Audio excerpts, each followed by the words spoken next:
My mother continued to excel professionally as a cardiologist in government hospitals, often in patriarchal settings, because she had encouragement and support at home to balance both career and family.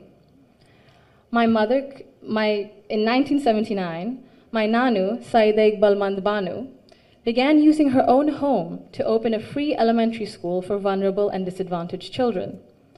What began as a personal act of care grew into one of the earliest NGOs in Bangladesh, Shurubhi, creating meaningful and lasting change in young people's lives.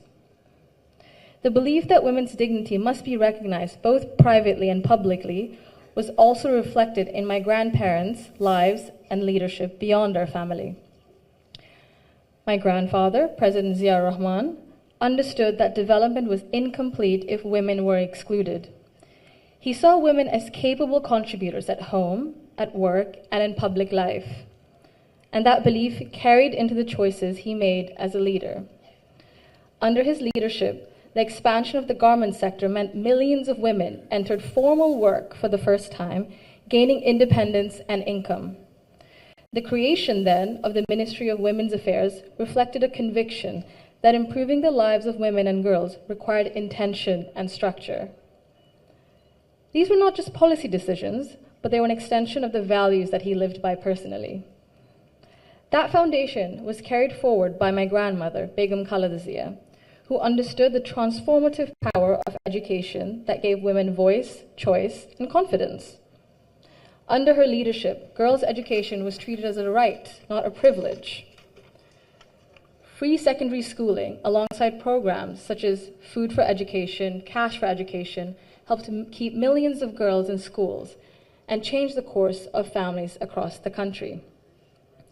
Her Female Secondary School Assistance Project achieved gender parity for the first time in secondary education and became a model replicated beyond Bangladesh.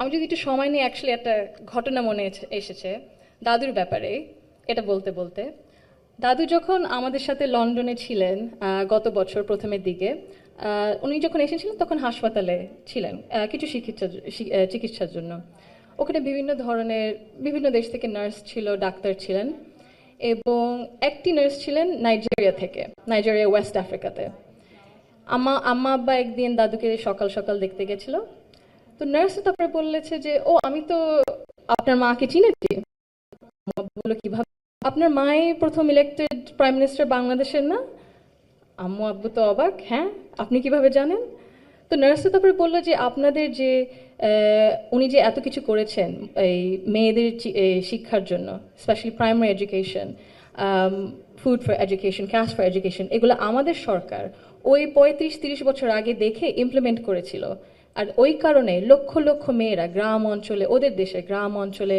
বিভিন্ন জায়গার সদরে এখনো শিক্ষা পাচ্ছে অন্তত primary education লেভেলে so ভাবলাম একটু শেয়ার যদি করি এখানেই করবো আপনাদের সাথে জি She also understood that education alone was not enough if women were not supported to remain in public and economic life.